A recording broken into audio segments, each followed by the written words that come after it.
Love on Mars. In the not-too-distant future, humanity had finally accomplished what had once seemed impossible, colonizing Mars. After decades of preparation, the first permanent settlement was established. The Red Planet, once a desolate world, now buzzed with activity, housing scientists, engineers, and pioneers from around the globe.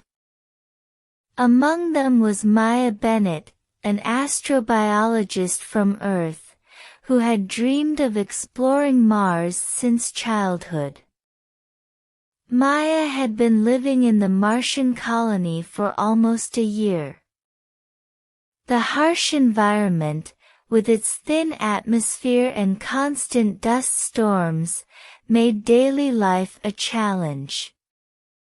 Yet, she had grown to love the planet in a way she hadn't anticipated. The red, barren landscapes stretched endlessly, offering a strange kind of solitude and beauty. But amidst the beauty of Mars, Maya's heart was often weighed down by loneliness. She missed her family, her friends, and the bustling cities of Earth. Mars, despite its allure, was a far cry from home. One day, while working in the colony's greenhouse, where Earth's first crops were being cultivated, Maya met Leo, a fellow scientist who had been sent to help develop new systems for food production. He was smart, passionate about sustainable living, and had a certain charm that Maya found difficult to resist. Leo had been in the colony for several months, and though he had friends, he, too, found Mars to be an isolating place. The two quickly struck up a friendship, bonding over their shared experiences of adapting to the Martian way of life. As weeks passed, their friendship deepened. Late-night conversations over freeze-dried coffee turned into stargazing sessions in the colony's small observation dome. They often talked about their dreams for the future, not just for Mars, but for themselves. Leo shared stories of his childhood, growing up in a small town on Earth, while Maya revealed her fears and hopes for the future of humanity on Mars.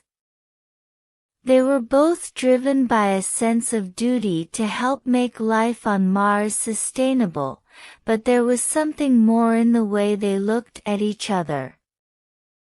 A silent understanding, a spark of something neither had expected. One evening, as a particularly violent dust storm raged outside, trapping the colony indoors, Maya and Leo found themselves alone in the observation dome. The storm's howling winds seemed to amplify the quiet tension between them.